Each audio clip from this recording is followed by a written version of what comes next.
ভবিষ্যতে থাকে আমরা আশা করতেছি আমরা সাধারণ ছাত্র সমাজ আবার একই ঘটনার সম্মুখীন হব। আবার গুলি চালাতে পারেন। আজকে আগের দিন আপনারা লীগের হয়ে গুলি চালাচ্ছেন, এর পরবর্তীতে আপনারা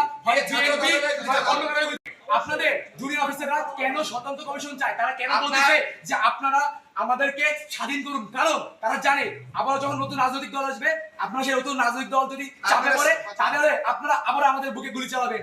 আপনারা যে গুলি চালাবেন না এর গ্যারান্টি কি আমাদের দিবেন? কোন ছাত্রের উপরে, কোন জনতার উপরে, নিরাপদ জনতার উপরে, কোন মিছিলের উপরে যে গুলি চলবে না, মিছিল মিটিং যে স্বাধীনভাবে হবে, এর কোনো গ্যারান্টি আছে? একটা দল মাত্র রক্ত শুকাইতে পারেনি, তার ভিতরে আপনারা সমাবেশ শুরু করছে, আপনারা তাদের সাথে বসা শুরু করে দিচ্ছেন কেন? এগুলো কেন?